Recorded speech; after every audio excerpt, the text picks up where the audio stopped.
All right. Okay, so before the break, we've talked about correlation, and we've kind of seen what it is relative to a cosine. It is a kind of cosine, actually. But what it is essentially doing, and how it relates to data, how we can mislead ourselves with correlation as well. But if used correctly, it can have some interesting meanings. So, having seen that, I'd like to start talking about regression. Because when we're drawing these plots, we not only saw the correlation, we saw that there's a regression line running through these things. So I'd like to talk a little bit about what regression is and what it kind of isn't. Okay. So, all right. Let me go ahead and close this one. Oh. Okay. All right. Okay. So let's look at a different question altogether. I gave you this very, very baby example last week in class about this: how much pizza do we sell for how many students we have? And I want to continue with this example because it's so small. It's only like 10 data points. You could almost do this by hand if you really wanted to, okay? Of course, for your homework, I'll give you a more interesting data set. But in class, I'd like to use really baby examples so that at home, you could play with some real examples, all right? Which are messier than what I'm showing you in class. And there's a lot of learning to do. So in this simple example of the pizza data set, let's look at it. So let's go up and all right. So I'm going to load this data up. I'm not going to give you this data set. Well, maybe I might if you really want to play with it at home, but I'll give you a more interesting data set for you to play with at home. Okay.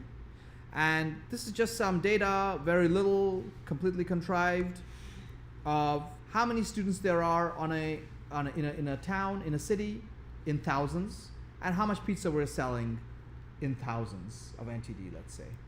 Okay, and we can actually plot this. Can we plot pizza? Yay!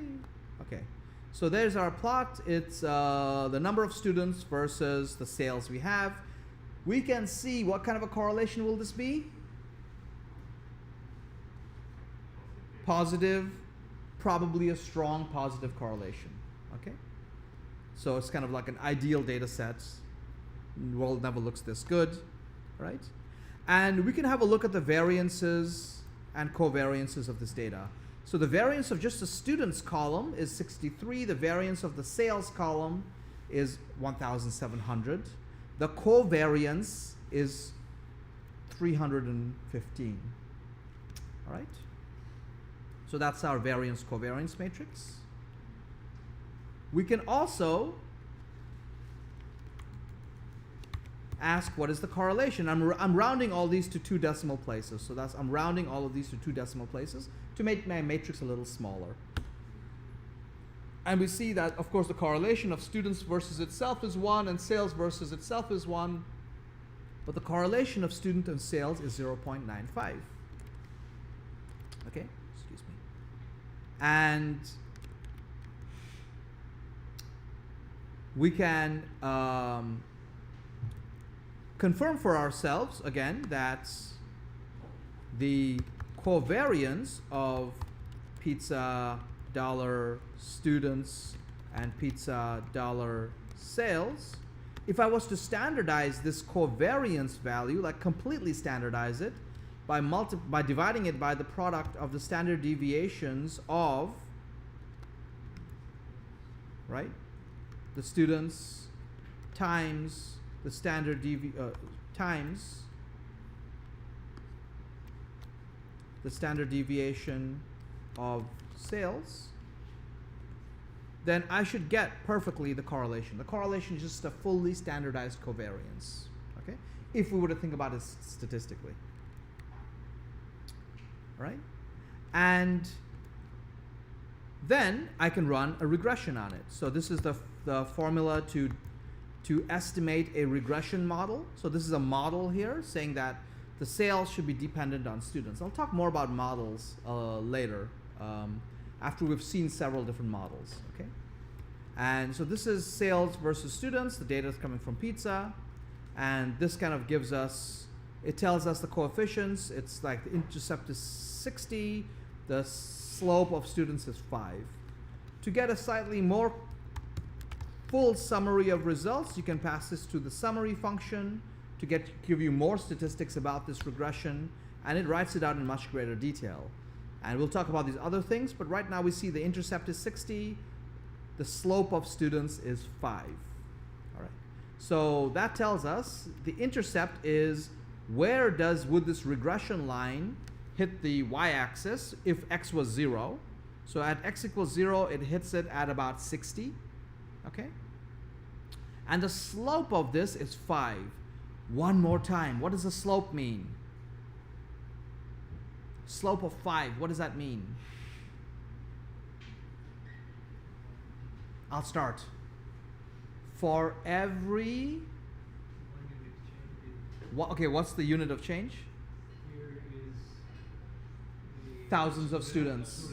Thousands of students, okay? So for every 1,000 students, I expect the sales to go up by 5,000. Is it millions or thousands?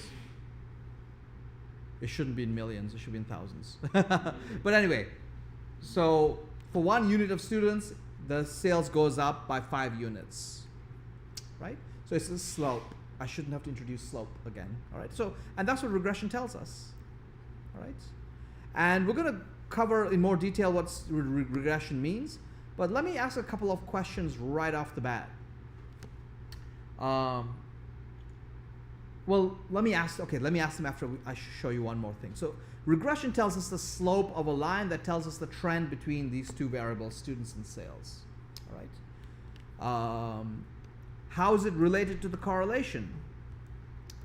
And one way I was trying to help you to understand the relationship between the correlation and the correlation and and regression was I asked you to fully standardize this data set. Okay, so let's standardize this data set. All right. Standardizing it effectively mean centers both columns. So if I look at pizza standardized, they are now mean centered. So you can see somewhere in the middle here, like between points 5 and 6 is probably the mean point, right? And each column is centered around itself. So the students, you're seeing that this town had less students than the average. This town has more students than the average, okay? I'm going to ask you this question again that I asked you several weeks ago. What does this value of minus 1.5 really mean?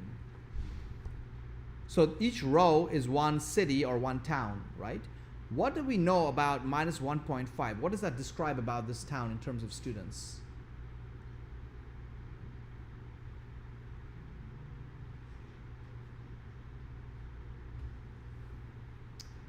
Okay, does this town have more or less students than the average town? Less. All right, we're getting rolling. How much less?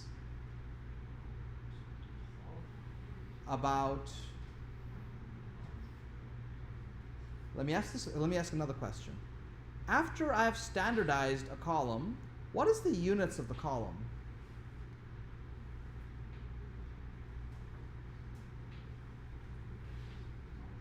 No units. Okay, that's one nice answer. Because to standardize it, I mean centered it and I divided it by the standard deviation. Right? The units of the standard deviation is in the units of the data, so the units cancel out, it's in no units.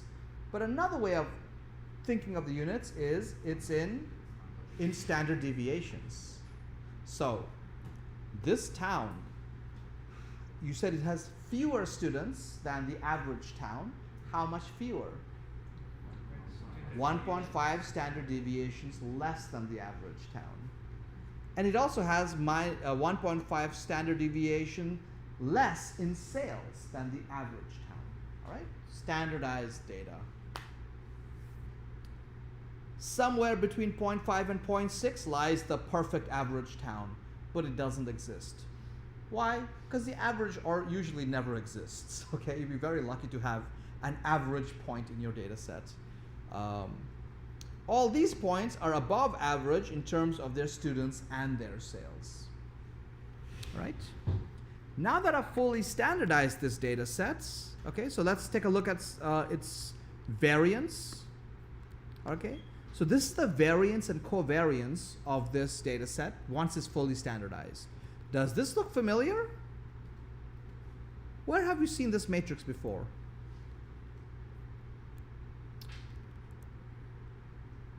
Right? When I standardize it, the variance covariance matrix looks like this. What does it look like? Who said that? Correlation?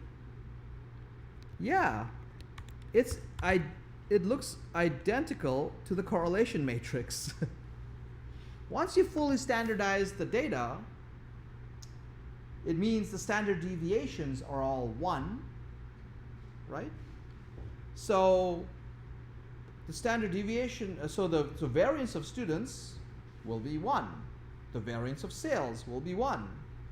Just like the correlation of students versus itself or sales versus itself. And the covariance is now the correlation of these two variables. Why?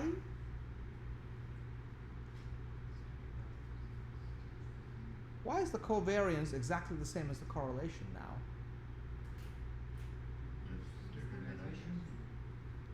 We have standardized what? The covariance. I described correlation as a fully standardized covariance. You can do that in 2 ways. You can take the covariance, divide by the standard deviations of the data, and that will give you the correlation, the fully standardized covariance. Or you can just standardize the data to begin with. Then your covariance is already fully standardized, and it is a correlation. Ta-da! Okay? So covariance is your correlation, except this correlation is fully standardized. If your data is fully standardized, your covariance is your correlation. And your variance covariance table is your correlation table. Okay? Not so surprising. Or maybe surprising, but intuitive, I hope. All right? So that's kind of cool. Once I standardize the data, my covariance matrix, my variance covariance matrix, and my correlation matrix are the same thing. And then, if I run regression on this, what is the slope now of this regression line? It's right here. What is that number? What's that? I can't hear you. 0.95. The slope is now 0.95. Where have you seen this number before? It's the correlation. The slope is now the correlation. All right? So is there a relationship between the regression slope and correlation? Yeah, sure there is. If your data was fully standardized, in this simple example, where we're just looking at two variables, x and y, or students and sales.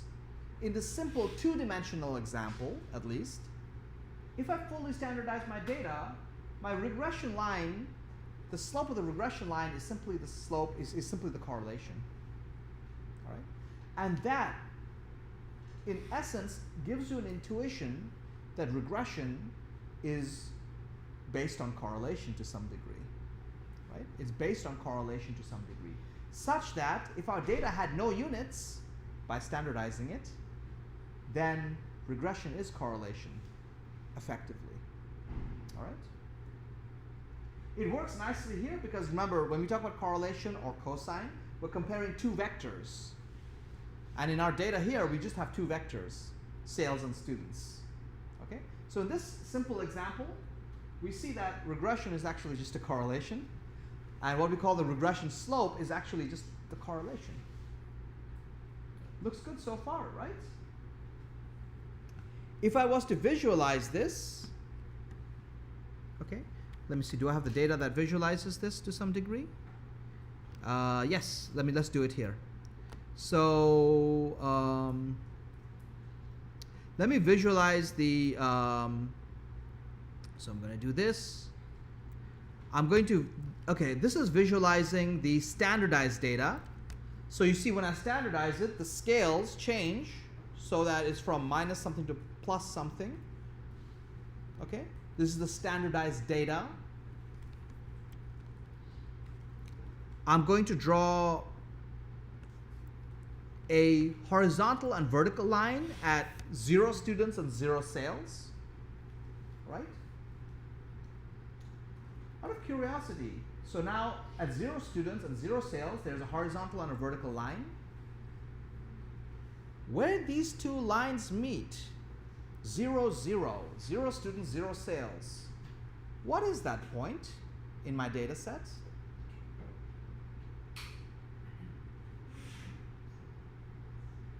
Anything meaningful? That's a pun. Anything meaningful? It's the mean. It's the mean of my data. It's 0, 0 now. Okay? Why? Because the mean of students is 0, the mean of sales is 0. The mean of my data set is 0, 0. Okay? And when I've standardized my data, the mean, the average point of my data is now 0, 0. It's, or if I have more dimensions, 0, 0, 0, 0, as many zeros as I need, one for each dimension. All right? Excellent. So the mean of my data is now 0, 0.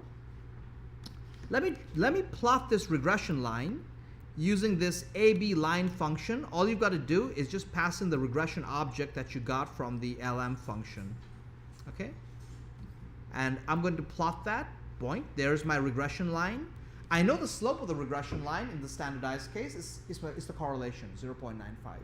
All right? Do you notice anything about the regression line? Anything else interesting about the regression line here?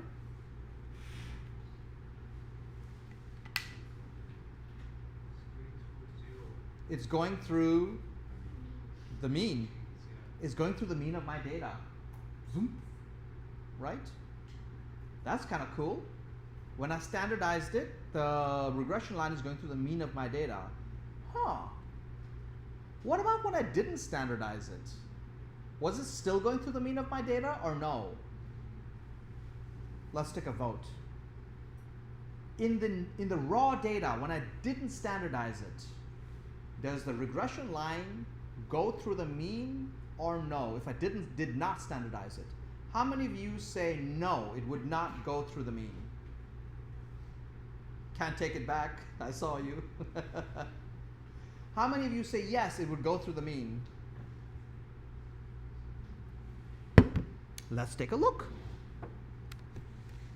So let's take the original data. So now you see the scales are back to their original scales. I'm going to draw an AB line horizontally through the mean of sales, vertically through the mean of students. Ooh, ooh, could be close. Does the regression line in the raw data run through the mean? Bang, sure it does. It sure does. Okay?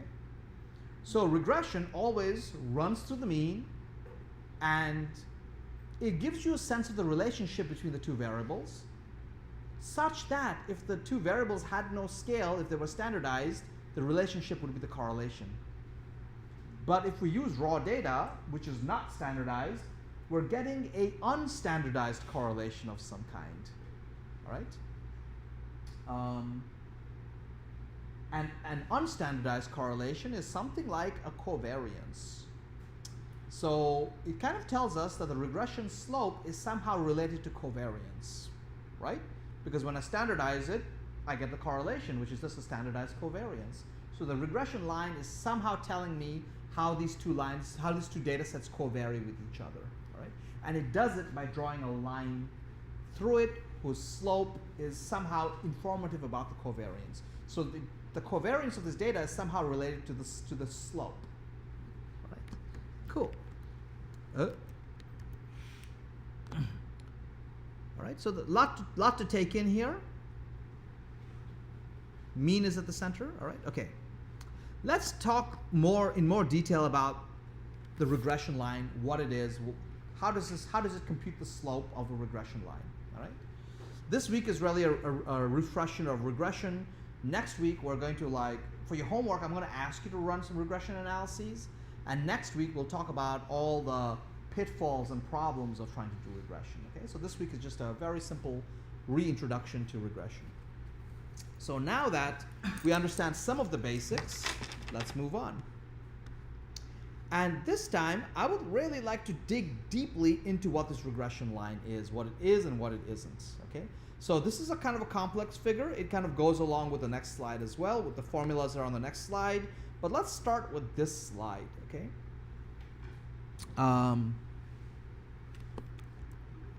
Excuse me. Hold on a second. Okay. So in this slide, let me just unpack it for you because there's a lot of stuff packed into this slide, okay? So these little circles are your data points. Students versus sales of pizza, okay? So X and Y is students and sales of pizza, same data set. And these circles are our data points. The thick blue line is the regression line, okay, running through our data. Are you okay with this so far? Let's dig in further. X bar and Y bar is the mean of X and Y, so the mean of students, the mean of sales. Where the mean of students and the mean of sales meets is the mean of our data set. And the regression line runs through this mean. The regression line always runs through the mean of your whole data set. It runs through the average point in your data set, right? What is it trying to do? How does it do what it's trying to do? So let's talk about the relationship between each point and the regression line briefly. And I'll take this point in the top right as an example, okay? So there's a few distances here we can talk about, a few differences we can talk about. You'll notice that if you take this point up here in the top right of our plot, it is not on the regression line. It's a little bit off the regression line, right? We can describe this distance as y minus y hat, all right? Where y is the y of this point. It's the sales of this point. Just the y, not the x, just the y I'm looking at. It's the y of this point, the y direction of this point. That's this first expression, y sub I. This y hat sub I is wearing, as you see, is wearing his birthday hat. Tonk, tonk. It's his birthday, okay? Y hat tells us for this point, where is the corresponding point on the regression line? This point right here, okay? So y hat is telling us the regression line thinks that this point should be here, but the point is actually up here, okay? So the difference between where this data point really is and where the regression line thinks it should be or could be is y minus y hats. Are you okay with this? And we call this the error of the regression. This is how much the regression is wrong about this point, all right? This regression line says, for this data set, I would have expected the point to be down here, but the point is actually up here. This difference is called the error of the regression, or we sometimes call it a residual. Residual means leftover, okay? So how good was this guess? In some other points, I'm showing you like here, this point is down here, the error is quite a bit bigger, right? For some points, like here, the error is really small. It's really close to the regression line, right? So on and so forth. A couple of other things I want to talk about. Remember we talked about the mean of x and the mean of y? Right? Here's the mean of y, the mean of sales running this horizontal line running through it, okay? There's a couple of other distances we can talk about. One is how far is this point from the mean of y in the y direction? And also, how far is the regression line at this point from the mean of y? All right. Why are we talking about the mean? Why is that interesting? In this data set that I gave you, where X is the student population and sales is the Y direction, right? Our regression line is trying to guess for every value of X, where should Y be? And that's the regression line. Okay, it's trying to guess how much sales should we have for the given number of students. The intercept is how much sales should we have if we had no students in this town. And as the number of students increase, the regression line takes an increasingly bigger guess. Okay? Now, let me just play a little thought exercise here for a second. Imagine I told you I'm going to open up a pizza shop in a new town that is not in my data set. Okay, there's a new town, a new city, and I'm going to open up a pizza shop there, and it's not in my data set. Also, I don't know how many people, I don't know how many students are in this town. I do not know how many students are in this town. If I told you how many students there were, you could give me a guess using the regression line, right? If I told you there's 15,000 students, then bzzz, the regression line tells me I should have about, I don't know, 140,000 units, 140 units of sales, right? If I told you that the town I'm going to open the pizza shop in only has 5,000 students, then you would guess, I don't know, whatever this is, like 70, 80,000 or 70, 80 units of sales, right? Here's my tough question of the day. If I didn't tell you, like I told you, I don't know how many students are in this town. I don't know what the value of X is. Can you guess what the value of Y is? No. I want you to guess, not can you guess. I want you to guess what the value of Y is.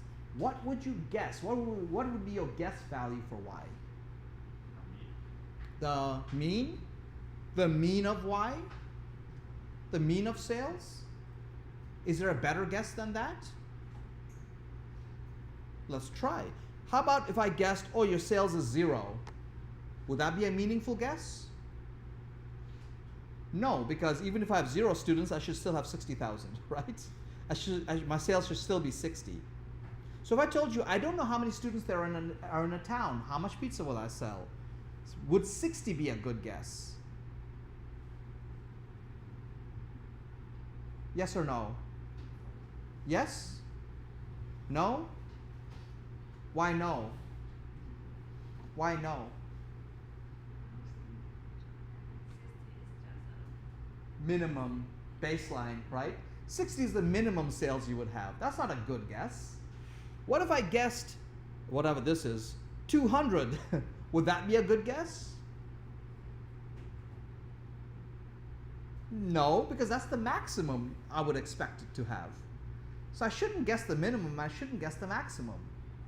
I should guess something in the middle. And what's in the middle? The mean. So when Louis says guess the mean, that's a perfectly good guess, right? The mean is always a perfectly good guess if you don't have any predictors. If you don't know the number of students, just guess the mean sales. Like on average, how much should you sell, right? We do this all the time, right? We do this all the time. Like the story I like to tell is, I don't know, how many foreigners do we have in the room? We have a few foreigners in the room. When we go back to our home country and people say, hey, what are Taiwanese people like? What do you say? Do you say, oh, they're really mean? No. Do you say, oh, they're amazing? Maybe you do. But on average, what do we usually say? Oh, they're really nice. You always give a stereotypical answer as the average, right? When you don't have a specific person or a specific case to talk about, you guess the average. We always do that, right? So same thing here. If I didn't know how many students, my guess would be the average of sales. So let me go back to this figure here. Why are we so interested in the average of sales? Because that would be the best guess we could make if we did not have any knowledge of how many students we have. All right? So when we are looking at this regression line, what regression is trying to do is a few things. The first thing it's trying to do is it's trying to minimize the error. Of course, what else should a model be trying to do? It's trying to minimize the error, okay? And it's trying to minimize the error by minimizing this red bar through all the data points. Well, you can ask, if it's trying to minimize this red bar, why doesn't the regression line just come up a little bit so that it's closer to this point? Well, it can't do that, because if it did that, the bars on this side would get bigger. The bars on this side would get bigger, right? So what regression line is trying to do is it's trying to minimize the distance from the points and the regression line for all the points. That's what it's trying to do, okay? That's how we get the regression line. Are you okay with this so far?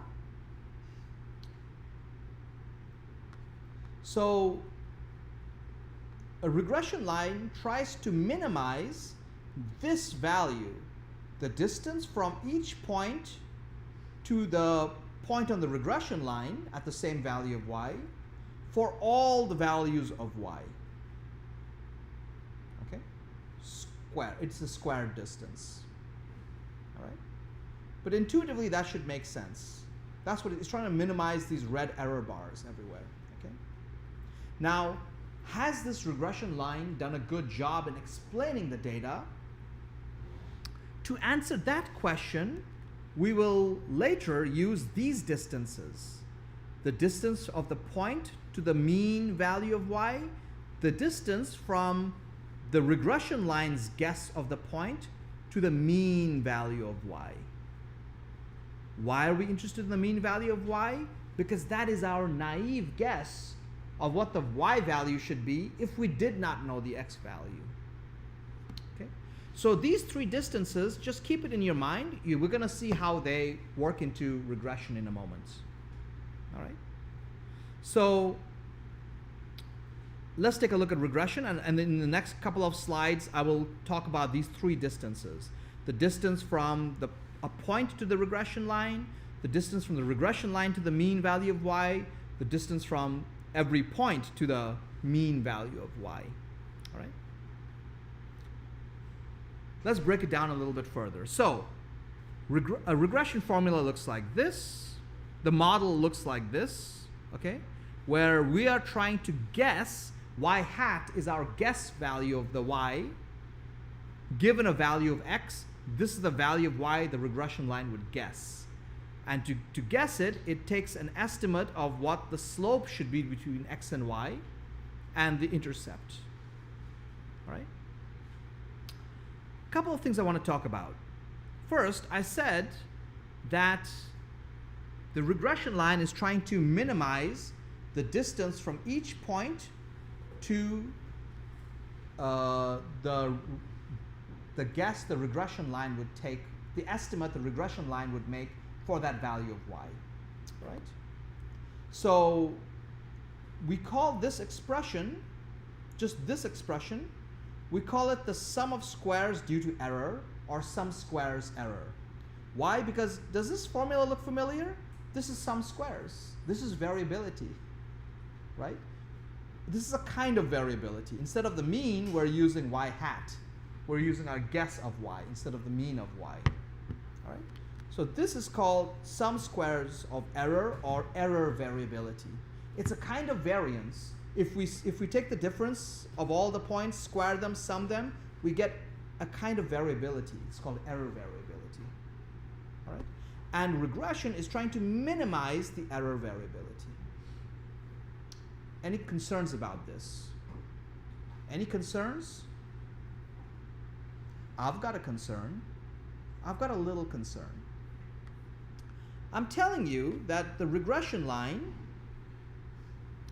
is trying to minimize the error in the y direction. Correct?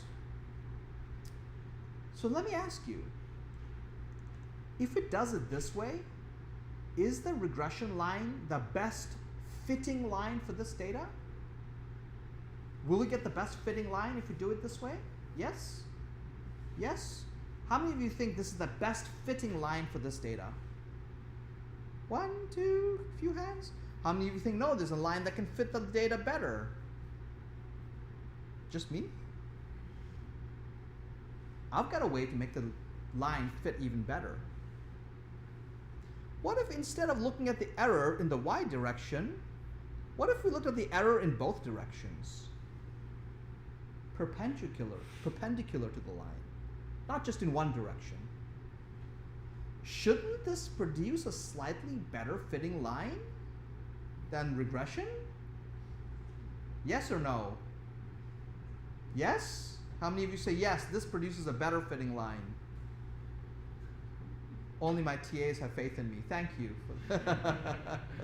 How many of you think this produces a worse fitting line? Nobody? The rest of you are agnostic? Which produces a better fitting line? This or this? How many of you think these two are going to be the same? One person? Yes? Only one person. Sorry, only one person. We can't accept that. Okay. Okay, I'll give you a sneak peek. These two lines are not exactly the same. Sorry. All right? This line should fit the data better than this because we're looking at error in both directions, in the x direction and the y direction. Excuse me, this is looking at x and y direction. This line should fit the data better than this line. Okay? However, regression does not do this. Regression does this.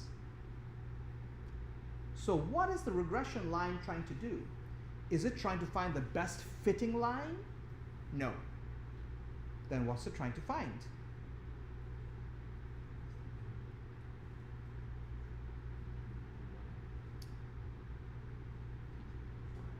What's that?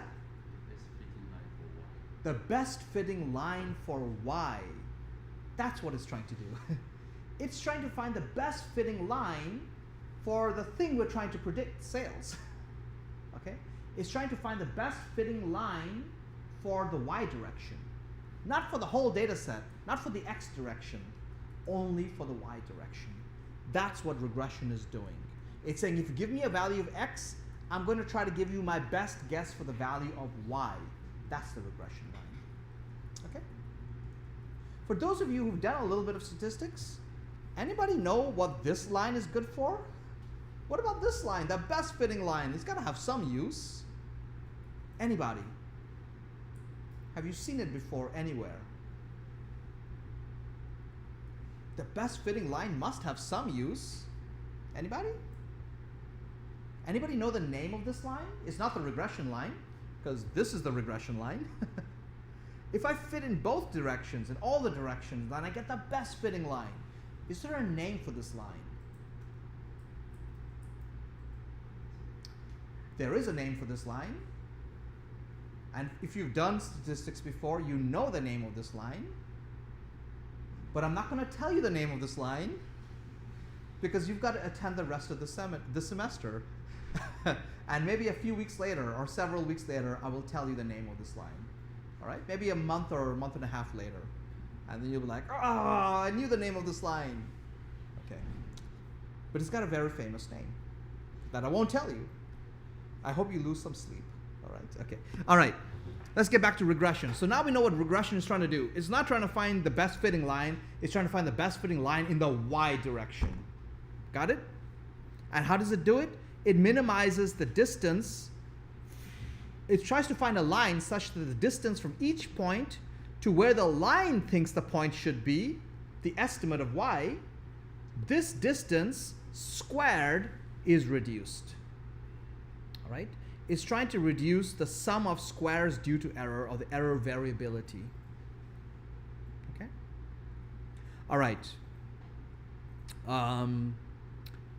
Here is the actual formula for the slope of y versus x. The regression coefficient, this is the actual formula for it.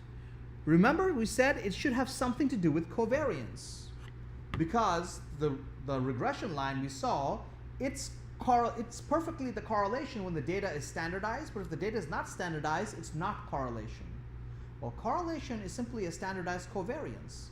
So the regression line, we said, must have something to do with covariance, an unstandardized correlation, and indeed it does. The variance, for a simple example like this, x and y, the regression coefficient is simply the covariance of x and y divided by the variance of x. So it's only standardized in one direction, in the x direction, all right? And actually it's not just standardized, it's kind of a little bit more than standardized, but it's the variance, not the standard deviation, okay? So it's the covariance of x and y divided by the variance of x. Remember, s is the standard deviation of x, so s squared x is the variance of x, all right? Great. So in a way, the regression line tells us how much of the covariance of sales and students is explained by the variance of students. That's what the regression line is trying to do. All right? And you could compute it by hand. I mean, you could not, well, by hand. You could compute it by, you could just do it directly like this. The slope is the covariance of pizza students and pizza sales divided by the variance of pizza students. That's the regression slope. Okay? The intercept, to compute the intercept is also pretty easy because the intercept is b sub 0, right? To compute it, all we have to do, let's look at this one, b sub 0. To compute it, all we have to do is move this expression to the left-hand side, so it's y hat minus b hat x. If I plug in a value of x, like sales, then I can get the intercept by simply doing something like this. The mean of sales minus the regression coefficient times the mean of sales. That gives me the slope. Excuse me, the intercept. All right. And the standardized version of that is the same thing. You just standardize the data. All right. By the way, a little terminology. This is what I'm calling the model of my data. This is the model of the regression line. This is a model. I'll say later, again in a later week, what I mean by model. I want this word to just haunt you for a little while, okay? This is my model of the phenomena, all right? And you notice I'm calling the intercept b sub 0 and the slope b sub 1. I'm using b, and I'm using the hat for the estimated value. If I standardize this, okay? If I standardize this example, let me do that. So here's pizza regression standardized. I'm just doing sales versus students on the standardized data set. Okay? So if I was to standardize this and then take the summary, no surprise, as we said, the slope is the correlation, right? When we standardize it, we call the coefficient, instead of calling it b, we call it beta, all right? So if you see me using beta for the regression parameters, beta sub 0, beta sub 1, it means I'm looking at fully standardized coefficients. Okay, cool. All right, so that's all I want to say about this kind of, what regression is in the simple sense, okay? The next thing I want to talk about is how do we decide if a regression line fits this data well or if it fits this data poorly? So I want to talk about this notion of model fit. All right? Does this regression line fit the data or does it not fit the data?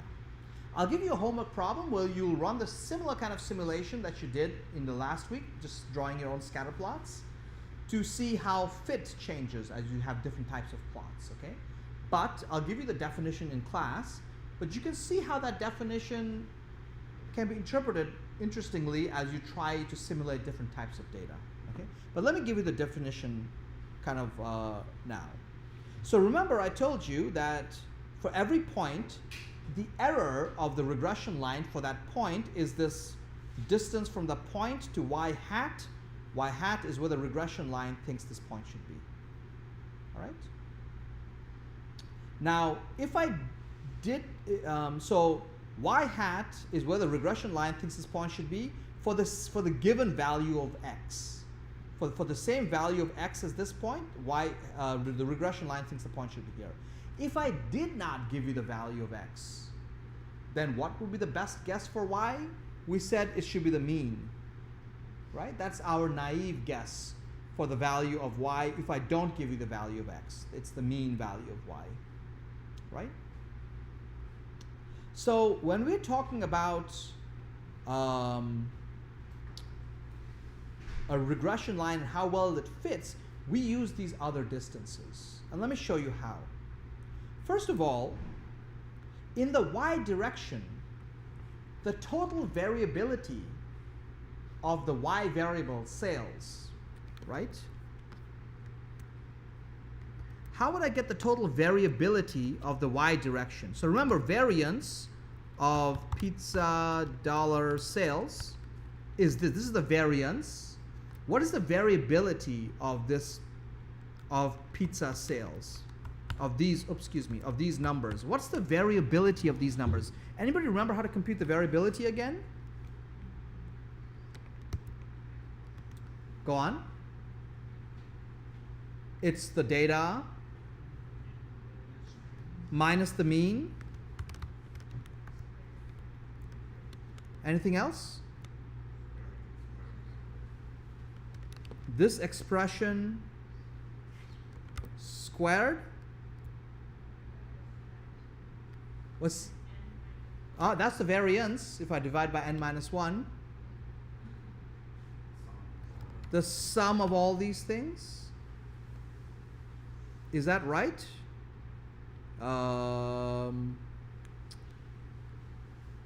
So if I look at the variance of pizza, sales, I'm wrong here. What's wrong here? Oh no, this is the variance, right? So this should be the variability, and if I divide this by the length, by the number of rows, let's say, of pizza minus 1, is that the variance? Yes.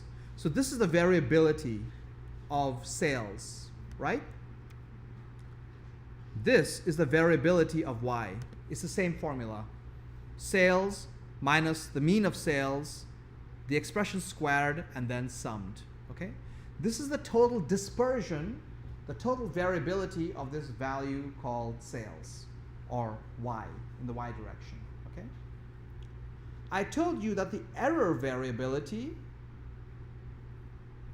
and what that tells us is this distance from the point to the mean, that's y minus y mean. Right? So the variability is this distance for all the points squared and summed together. That's the total variability of y. The error variability, I said, was this distance, which is the distance from y to the regression line squared and summed. That's the error variability. The remaining, the interesting thing about variability is it adds up. So the total variability includes the error variability and one more thing. The variability of this distance, which is from the regression line to the mean. Okay? And so the total variability is the error variability plus this other variability, which is from the regression line to the mean, which we call the regression variability, or sum squared regression. All right? What I'm trying to show you here is how can we describe the dispersion in the data and compare it to the amount of the dispersion explained by the model. The model is explaining this much of the distance from the mean to the point. Again, remember, the mean is our stereotypical guess. It's our naive guess for any point. If we didn't know the x values, that would be our guess for all the y values, right? The variability of the entire data is the distance from the mean to the actual data points. The regression line is a guess of how far this point should be from the mean, but it's often wrong by this amount. Okay? But this is its guess from here down to here. From y hat, where the regression line is at this value of y, down to the mean. So we can describe the whole dispersion, the whole variability of this data, of the y values, sales. We can break it down into error variability and regression variability. And we can say that the variability of this data is explained by the regression, this much, and everything the regression line doesn't explain, that's these red bars, is the error variability. All right? So that's a way we can break down what the model is contributing by looking at variability. Looking at the total variability of our data, that's this, okay? That's the total variability of the data, and saying that it has two components. There's a component that the regression line explains, and there's the component that the regression line doesn't explain, which we call error variability. Are you okay with this? And when somebody asks us, well, how good is this regression line? What we can do is we can ask how much of this total variability is explained by the regression. And that formula is simply here. How much of the total variability is explained by the regression variability? It's like asking for each point, the distance from the mean, how well does the regression line explain it? Well, in this case, the regression line explains it from the mean to here. And then this is the error. For another point, let's say this point, the regression line kind of over-explains it, and then this is the error. All right? So if we take this distance from the mean to the regression line, the explanation of the regression divided by the total variability, that tells us how good an explanation is the regression line compared to the whole data. All right? And this is what we call R squared. And R squared is a simple explanation of the fit of your data. A simple explanation of the fit of your data. Okay? And actually, when we ran our summary, let me just find it in here. It's going to be easier. When I took my data and I ran the analysis and asked for a summary, it tells me the R squared down here. Okay? This is the variability of the regression explanation, which is the distance from the mean to the regression line for all the points squared and summed, divided by the total variability, the distance from the mean to the actual points squared and summed. All right? And what it kind of tells us is that in this case, 90% of the total variability of this data is explained by this regression line. All right? Why are all the points different from the mean? 90% of that explanation comes from the regression line alone.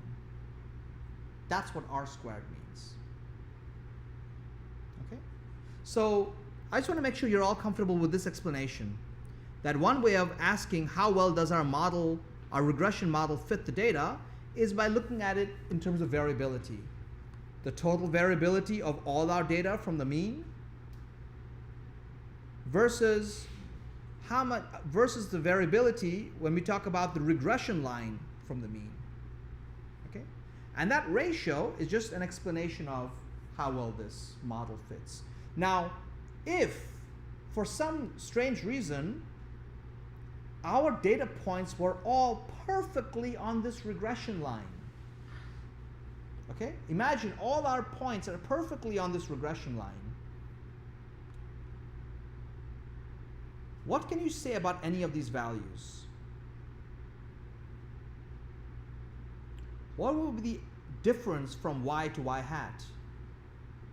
The error variability. What would the error distance be if these points were perfectly on the regression line? 0. If these points were perfectly on the regression line, this expression would be 0. Squared, summed, gives me 0. The error variability would be 0. If the error variability is 0, then what's the regression variability? It's going to be equal to the total variability. Okay? And if the regression variability is equal to the total variability, what is r squared? 1. So if your regression line perfectly goes through every little point, what's your r squared? 1. The perfectly fitting regression model. Maybe too perfect. We'll talk about that another week. Is there any bar? You mean what is a good amount?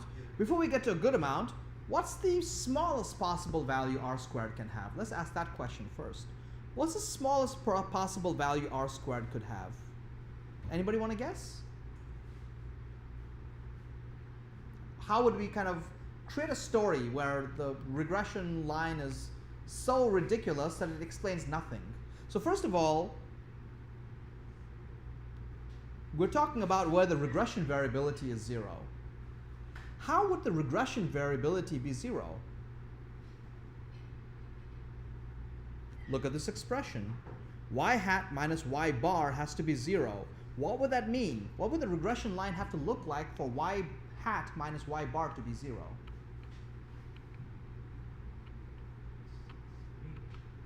It's the mean. For y bar minus y hats to be 0, then for y hat minus y bar to be 0, then y hat has to be y bar. It means the regression line has to be exactly the same as the mean line of y. It has to be a perfectly horizontal line. If the regression line is a perfectly horizontal line, then our regression is explaining nothing more than the mean. It's no better than a naive guess of what the sales value is, right? So if this is 0, then the regression variability will be 0. If the regression variability is 0, then the error variability must be the same as total variability. And what is this expression going to be? 0, right? If the regression line is perfectly flat, your r squared will be 0. Are we all okay with this so far? Okay, great. So that's what r squared is. Now, Mehtab asked me, well, what's a good value of r squared? What value of r squared should you get so you can go to get a good night of sleep? I don't know. How much better than a naive guess do you need? That's the question. Okay? So first of all, let me just slow down here for a second and just say this again. When r squared is 0, so the regression line is flat, it doesn't mean that the regression line is making the opposite of a good guess. It's simply making the naive guess. It's guessing the mean every single time. It's as if it doesn't care what the value of y is. That's what r squared of 0 means, right? It's making a naive guess. Are you okay with this? That's what r squared 0 means. It doesn't mean it's making no guess. It's just the regression line is saying, I'm going to guess the average every time. All right? If your regression line is different from the mean line, then your r squared becomes better and better. So Mehtab, I can't tell you what's a good amount. It really depends on your problem, right? Like, for example, if you are guessing on the stock markets, honestly, an R squared better than 0, I mean, anything better than 0 would be amazing. Anytime you can make any profit off the stock market, that would be amazing. Even if you have an R squared of like 2% or 3%, I'd be delighted. I'd be happy. It would mean you're always returning some profit to me, right? However, if we were looking at something like, you know, how well does a drug cure a certain disease, maybe we need something significantly better than just 1 or 2%, right? It really depends on your context. How much better a guess from the naive do you need? That's the question. All right? All right. All right. One little interesting thing. Anybody want to tell me why this is called R squared? What's that? Variability. Because it's related to the variability. I'm not satisfied with this answer. Because, you know, I know the formula for variability. It's something minus a mean squared. That's the only place the squared is. There's no differences here. Something minus something squared divided by degrees of freedom. I don't see any of that in this formula. All right. What is this R squared business? All right. To show you what this R squared business is. Oh, by the way, what is my R squared here? 0.90. I have not seen this value before. Okay, I've not seen 0.90 before. But let me ask you a question. Where else have you seen this expression R? Say it. Correlation. R is correlation. So then what is R squared? Huh. What is the correlation of, what was this, pizza? Dollar students and pizza dollar sales. The correlation is 0.95, not 0.90. Oh, but this is R squared. Let me take this correlation and square it. How many of you think this should actually be R squared? Ridiculous. How many of you think, okay, then how many of you think it won't be R squared? Come on. Is it ridiculous or not ridiculous? Well, gonna have to find out. Hit enter. Whoa.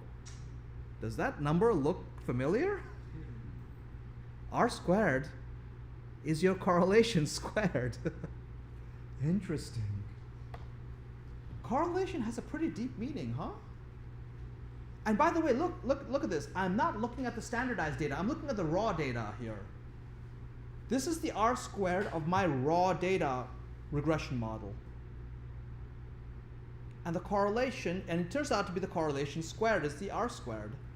How weird, right?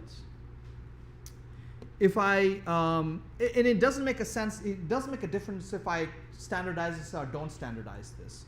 If I standardize this, well, let's do this. Let's standardize this because you all look very doubtful.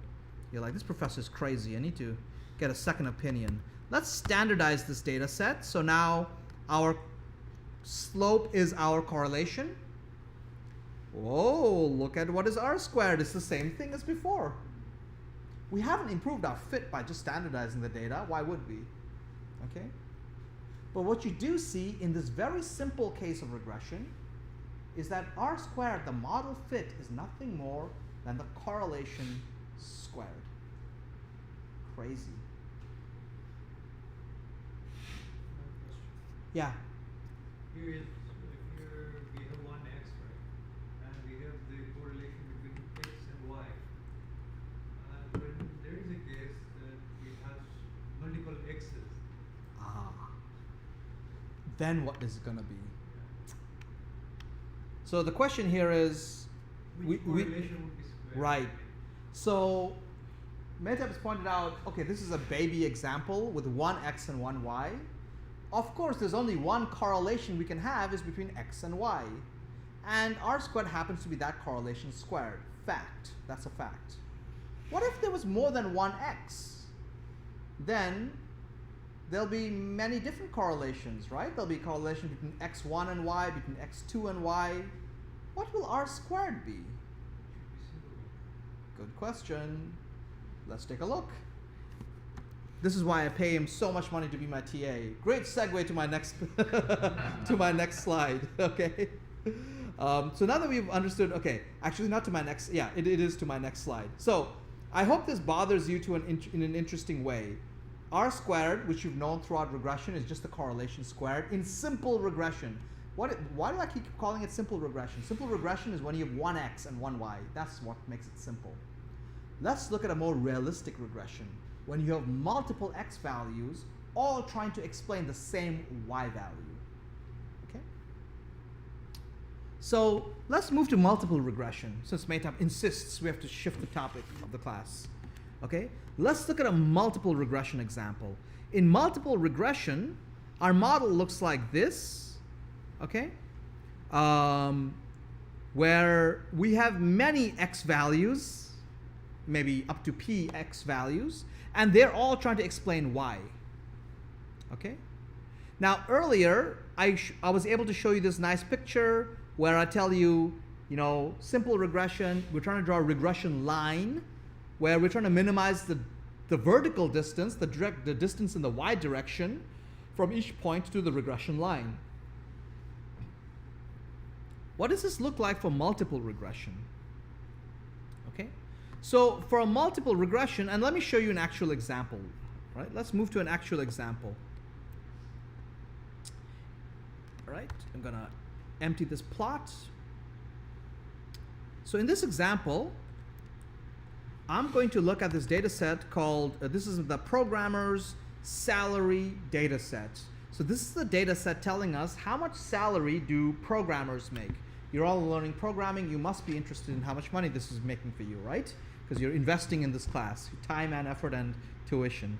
All right, so I want to explain how much salary programmers make, and I've got some fictional data here on 20 different programmers.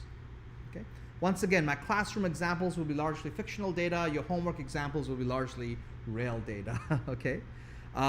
So I want to explain salary, and I've got these other variables that I'm going to use to try to explain the salary. I'm going to start not with a simple example of regression, but with a multiple regression. I'm going to pick two columns to begin with, experience and score. So what are they? Experience tells me how many years has this programmer been programming, like how much experience does this person have, okay?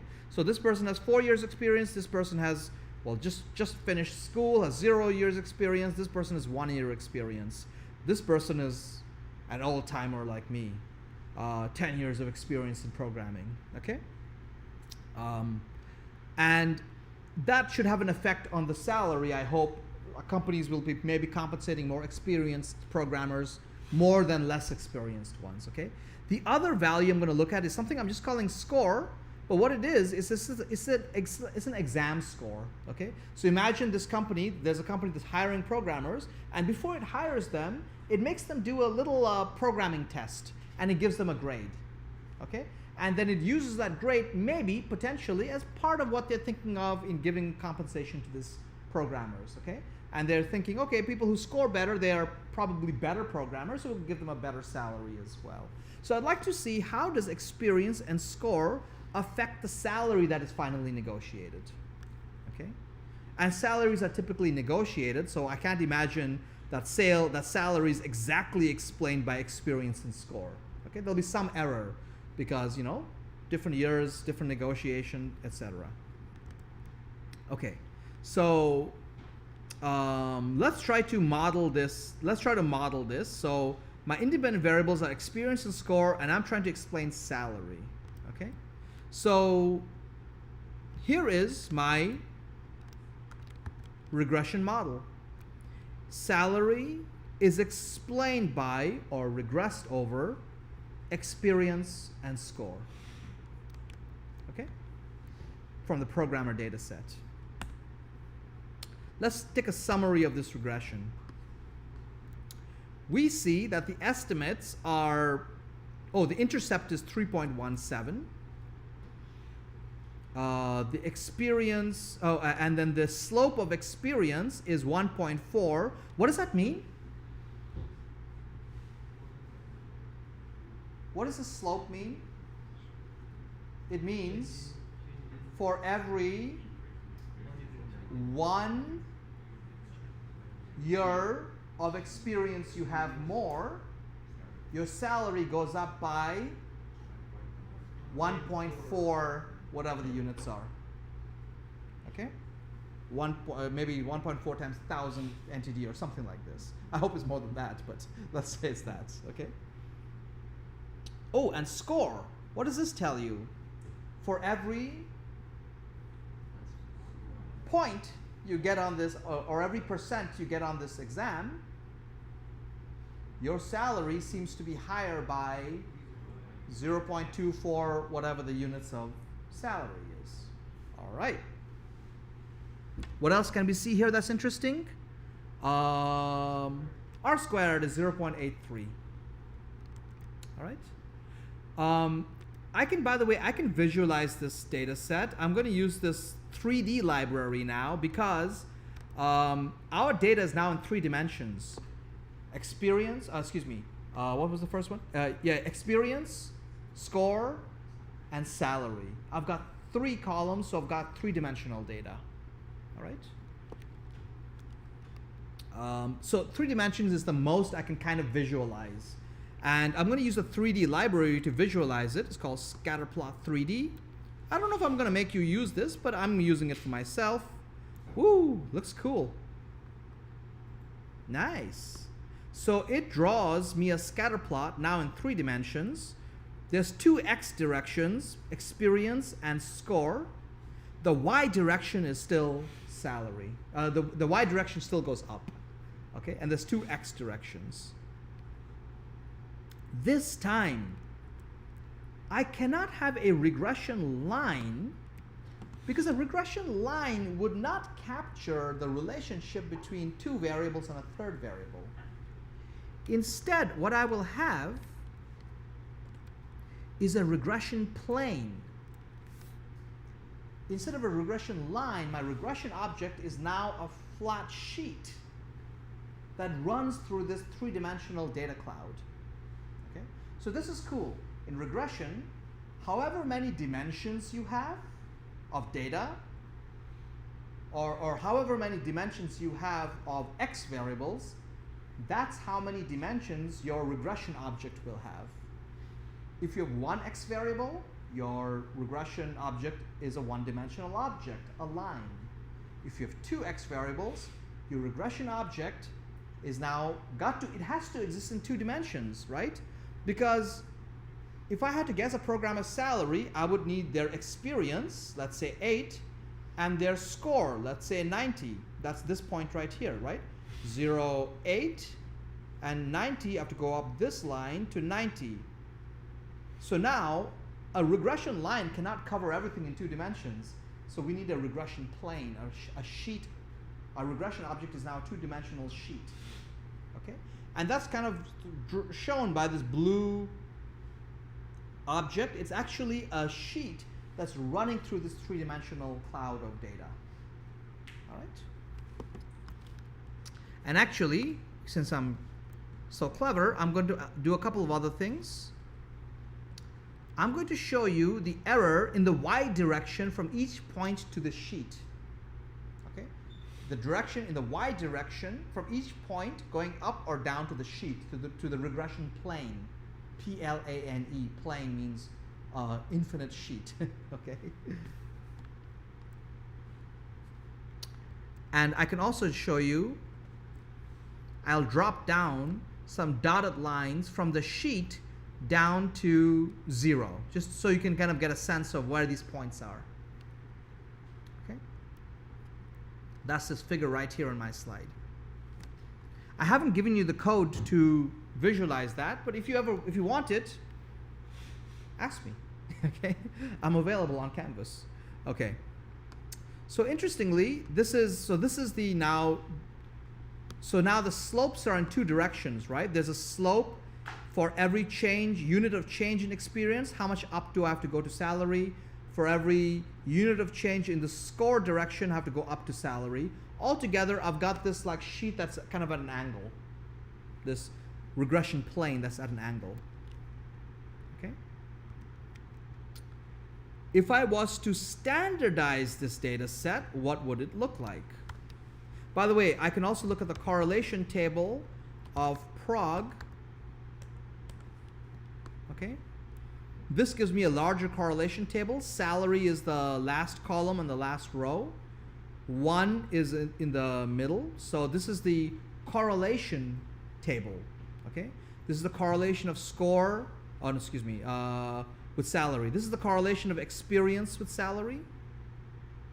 This is the correlation of score and I'm getting confused. Score and salary. Okay. I have one more thing called degree, which I'll talk about later. But these are the correlations. About 0.58 for score and about 0.85 for salary. Okay. If I was to standardize this data set, so by the way, to standardize it, I'm just using the scale function. Okay.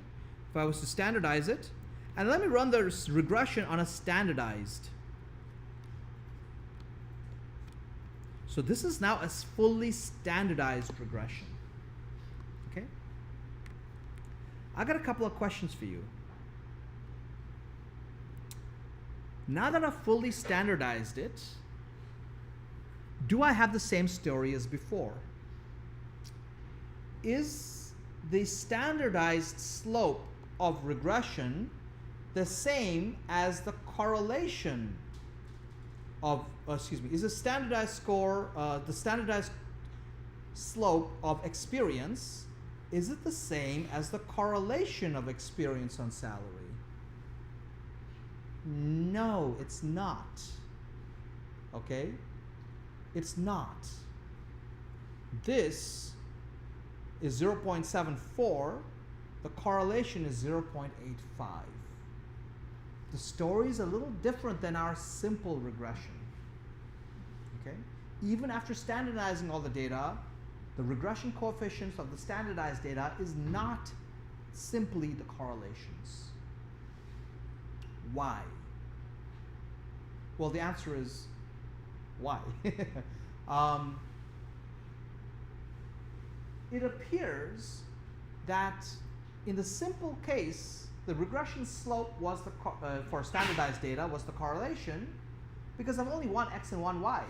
And the relationship of x and y is explained by the correlation. But here, the relationships are a little bit more muddy because there's two explanations of y. And because there's two explanations of y, the coefficient cannot always simply be the correlation cannot be just a simple explanation of the relationship between the x's and the y. All right? Moreover, this is my r squared. Standardized or not standardized, it doesn't matter. This is the r squared. It'll be the same r squared whether I standardize or I don't standardize. Is it the same as any of my correlations squared? Is it the same as experience and salary correlation squared? Nope. Is it the same as the exam score and salary correlation squared? Nope. So your answer to Mehtab's question is, what is r squared? Because I told you in the simple case, r squared was just the correlation of x and y squared. All right? What's going on here, and let me see if I have another slide. I'll have a slide where I'll come back to this in a moment. But you're seeing in multiple regression, the story is not as simple as correlation. It's a little bit more complicated. All right? Another Yes? theory is there are two r squares. Oh, there's an adjusted r squared as well. There was an adjusted r squared earlier before, I just didn't talk about it. Yeah, yeah. I'll talk about it a little bit later, as in if I have time. Okay? By the way, one more thing. In terms of multiple regression, of course, we can have more than two independent variables. We can have three. Okay? If we have a third one, I can introduce a third one. In this case, the degree. This is in this data set, degree simply means does this programmer have a college degree in some programming related field like computer science? Okay, yes or no? Okay, notice degree is just a binary variable, 0, 1. All right, we often call this a dummy variable because the 0 and the 1 is not meaningful. It's just telling you yes or no. If you have a variable that's just telling you yes or no, we just call it a dummy variable, and we code it as 0 or 1. 0 meaning has, 0 meaning does not have, 1 meaning yes, has. Okay. In this simple example now, when I put the score in, put the degree in, it has an estimate of 2.28. What does this 2.28 mean? It means if you have a degree, your salary goes up by 2.28, roughly. Okay? Now, I cannot visualize this data set. Why? It's now in 4 dimensions. 3 dimensions of x and 1 dimension of y. I cannot visualize 4 dimensions. Not just because my projector is 2D, but even in the real world, I only have 3D. I cannot visualize for you a 4th dimension. Apologies. All right, cannot beat physics today. So regressions are not always visualizable. The regression object, the actual regression object we're modeling, how many dimensions is it in? The regression object is now a 3-dimensional object, and it's trying to explain salary, which is now in a 4th dimension we cannot see. All right, so this is an unvisualizable problem. But I want you to be comfortable that we can have more than 2 independent variables, and in fact, the independent variables can even be like 0 and 1 dummy variables. Okay, you might see that later on this semester, or in some other problem you're working with. Okay. Okay. Let's get down to multiple regression, what it's doing, what it's not doing. All right. So just like before, if we are only interested in explaining why, fantastic, we can compute all the same things we computed before. This is the regression variability, y hat minus y bar, okay? This is the error variability, y minus y hat. This is the total variability. Every data point, its y component, its distance from the average of y. All right? We can do something interesting. And last time we just computed an r squared, and we can compute the r squared here again. The r squared is simply the regression variability divided by the total variability, and that gives us an r squared of 0.83. Okay? Just as with a simple example. Are you okay with this? This time, r squared is not a simple correlation of an x and a y squared. That was your question before. However, it is a correlation squared. Interesting. Which correlation is being squared? And why is it the big letter R and not the small letter r? In this case, r squared, by the way, how do I get r squared? I think I can do something like this. Let's take the summary. Let's take this summary, and I'm going to just save the summary somewhere. I'm going to call it prog regression summary. Okay? And prog regression summary now should have, this object has an r squared variable in it. Ta-da, that's my r squared. You can take the summary object. It's not only good to look at the screen, you can actually store it and introspect. You can look into it and get certain statistics out of it. This is my r squared. If that's r squared, then the square root of that is big letter R. What is this big letter R?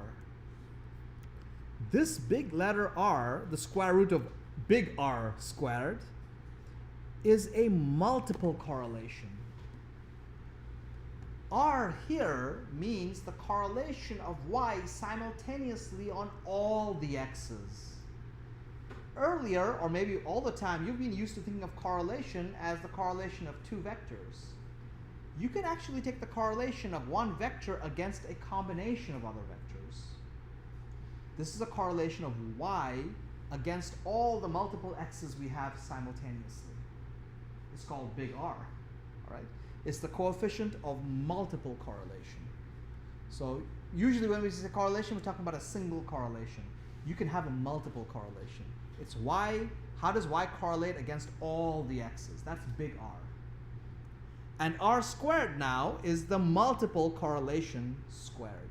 So Mehtab, yes, R squared is still a correlation squared. It's a multiple correlation squared. Sometimes called SMC, squared multiple correlation. It's another expression for R squared. Right. So we can still have R squared in multiple regression, except now it's a multiple correlation squared. Right. By the way, there's a couple more things. Every time I run this summary function, I don't know if you noticed, where was it? Every time I run a summary function, I get a whole bunch of other things. Let me do this on not the standardized regression, but just the regular regression. Oh, wait, hold on.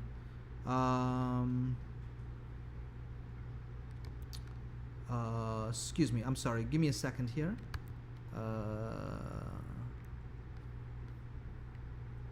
Oh no, okay. Anyway, no, I'm gonna run it. Okay, I'm gonna run it on.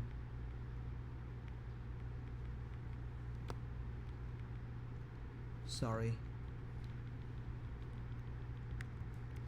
I'm losing the plot here a little bit. Okay, so I want to run it on this data set. Oh, this is a slightly different value. This R832, I think this comes from my old regression with just two explanatory variables, experience and score, right? This is the R squared of that, okay? Now, there's a whole bunch of other stuff on this summary. What's going on here? These are my slopes, the intercept and the two slopes. I've got here a standard error, a t-value, like I've got all this stuff going on.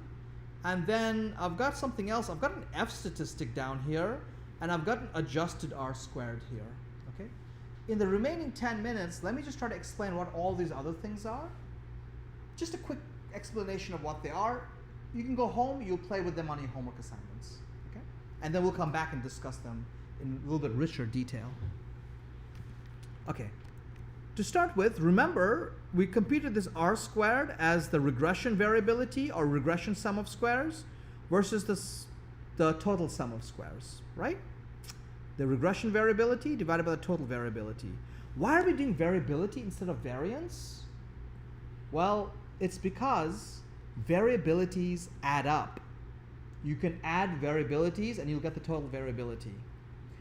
If we used variance, like let's say we divided each of these variabilities by its degrees of freedom, for reasons I will explain in a much later week, or I'll give you a video one day to explain this, the degrees of freedom are different for these different variabilities. For regression variability, the degrees of freedom is p, the number of x variables you have.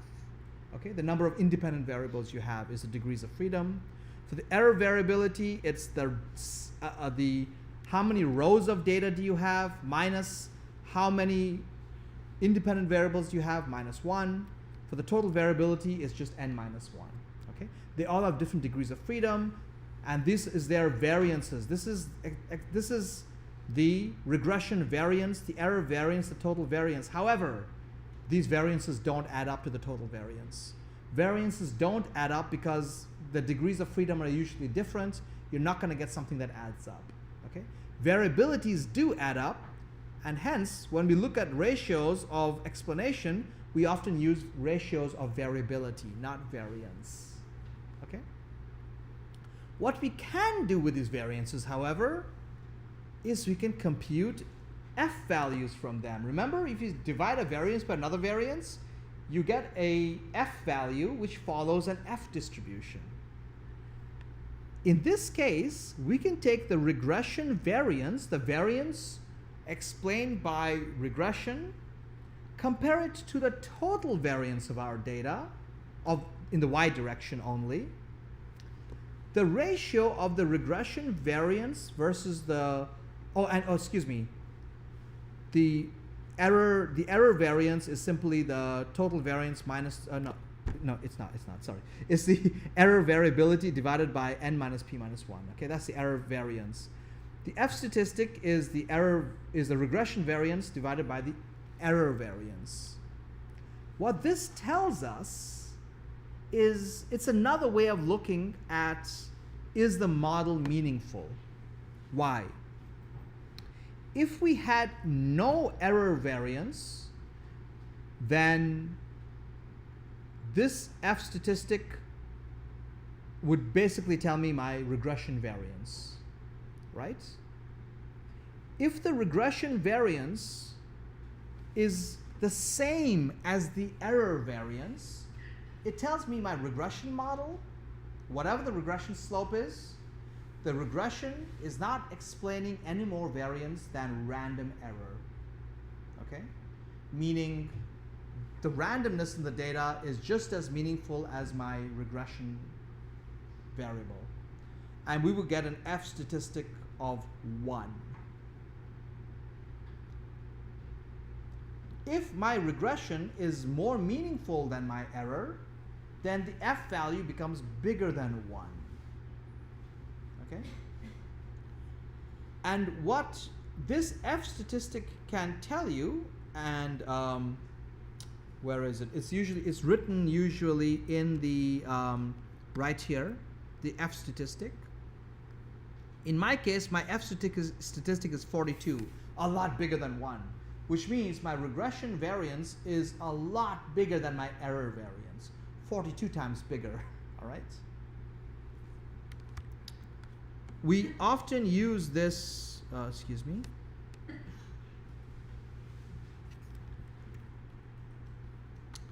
we often use this F statistic as another explanation of how good our model is. All right? Now, before I get to how we use it, we still have R squares that we can compute. All right? So R squared is one way, the F statistic is another way. And they give you slightly different meanings. The R squared is the variability, the regression variability of a total variability.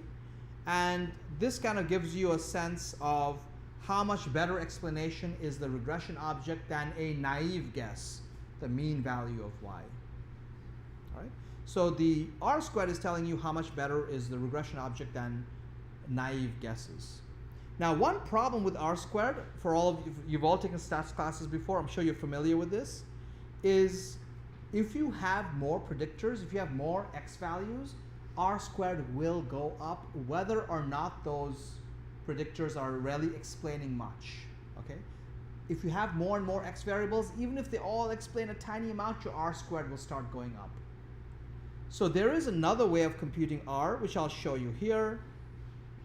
It simply takes your original R squared value and it manipulates it like this. It takes, it sees how far it is from 1, multiplies it by this expression, etc., etc. What this is doing, essentially, this expression, is it's penalizing you, it's punishing you for having too many x variables, which is p. P is the number of independent variables you have. If you have more and more independent variables, this adjustment to R squared penalizes your R squared a little bit. Okay? Such that if your p is almost the size of n, you're going to get a heavily punished R squared. And this gives you what we sometimes call an adjusted R squared. All right? And in our example, you'll see next to multiple R squared, you will see an adjusted R squared. It's a little bit smaller than the original R squared, because now we have 2 predictors instead of 1. It's punishing us a little bit for having more predictors. Okay? All right. So that's R squared. Let's go back to F and what that's all about. Okay?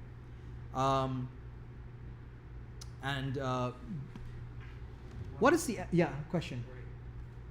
So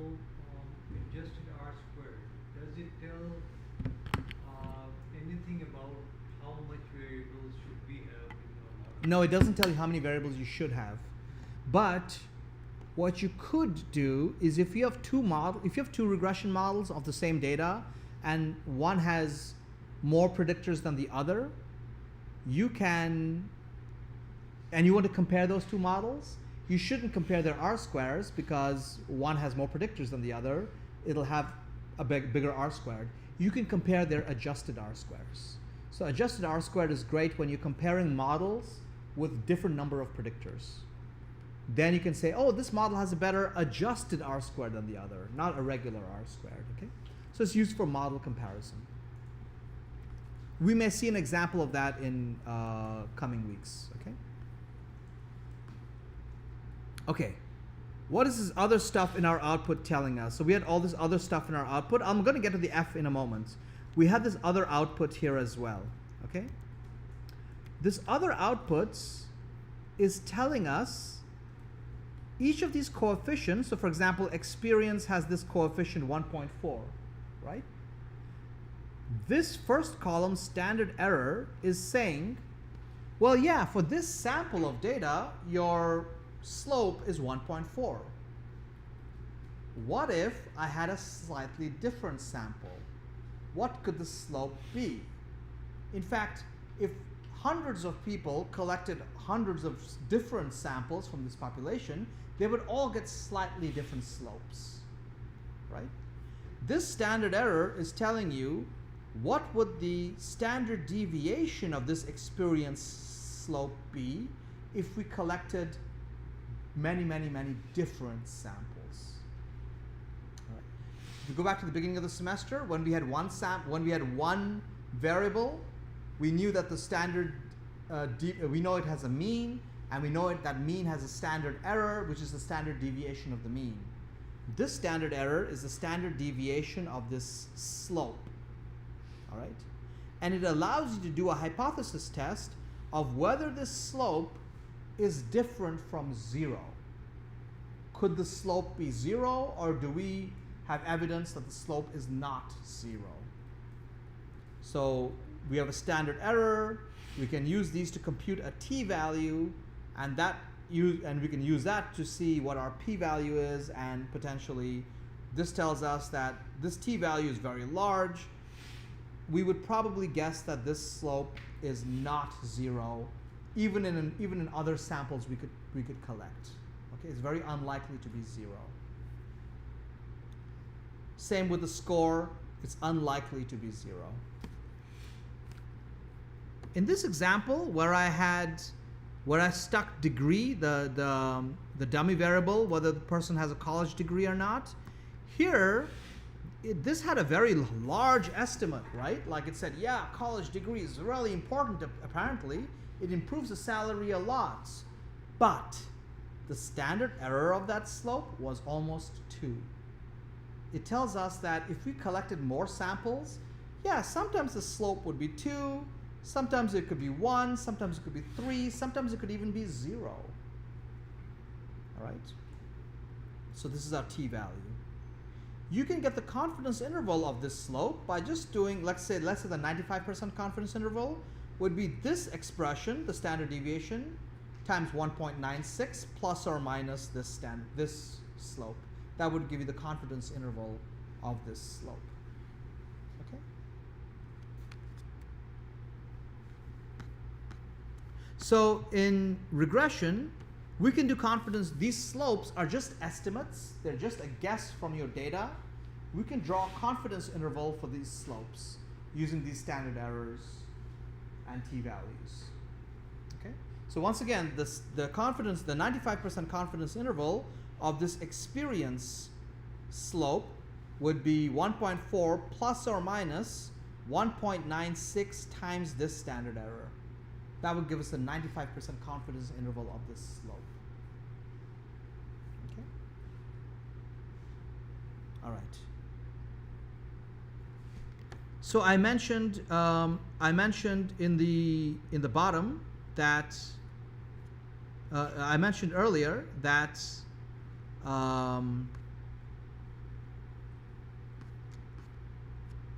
here that if we take the regression variance, not the variability, the regression variance, and we divide it by the error variance, we get an F value. We can now talk about what this F value is.